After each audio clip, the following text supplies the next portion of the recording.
Hello സ്വപ്നേ മോളെ. Hello പറ കേക്ക. ആ മോളെ, നീ വിളിച്ചപ്പോഴേ ഞാൻ വർക്കിലായിരുന്നടി. അത് അറബി അടുത്ത് നിൽപ്പുണ്ട്. ഇടയ്ക്ക് ചെറിയ ഗ്യാപ്പ് കിട്ടിയപ്പോ വിളിച്ച. എന്തുവായിരുന്നു മോളെ? ഹലോ ഹലോ കട്ടാക്കി പോയോ ഇവള്?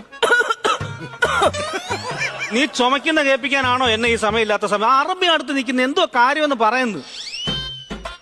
സ്വപ്നേ എടി പറയടി, ഞാൻ ഈ സമയമില്ലാത്ത സമയത്ത് എന്റെ ദൈവം ഇത് എന്തൊരു കഷ്ടമാണ്. 3-4 ദിവസം കൊണ്ട് തുടങ്ങിയത്. ഞാൻ ഈ പോർച്ചുഗൽ ഇവിടെ മണ്ടേ നേരത്തെ താടിച്ചാവും. ഞാൻ കഴിഞ്ഞോ നിങ്ങളുടെ ആട്ടം? കഴിഞ്ഞോ കഴിഞ്ഞോന്നാ? നിങ്ങളും നിങ്ങളുടെ അച്ഛനും കൂടി ഈ വീട്ടിൽ അങ്ങ് പുറത്തോ. ഞാൻ എന്തിനാണ് ഇവിടെ ജീവിക്കുന്നത്? എന്നെ കല്യാണം കഴിച്ചോട്ട് വന്നിട്ട് 7-8 മാസമായി. ഇതുവരെ നിങ്ങൾ ഗൾഫിൽ കിടന്ന് കഷ്ടപ്പെട്ട് അയക്കുന്ന പൈസ എന്റെ അക്കൗണ്ടിൽ വന്നിട്ടുണ്ടോ? ഇല്ല, എല്ലാം നിങ്ങളുടെ അച്ഛന്റെ അക്കൗണ്ടിൽ. എന്തുമാത്രം നല്ല നല്ല ജോലിക്കാരുടെ ആലോചന എനിക്ക് വന്നാന്നറിയാമോ? അതെല്ലാം ഞാൻ വേണ്ടാന്ന് വെച്ച് ഒരു ഗൾഫുകാരനെ കഷ്ടപ്പെട്ട് കല്യാണം കഴിച്ച എന്തിനാ?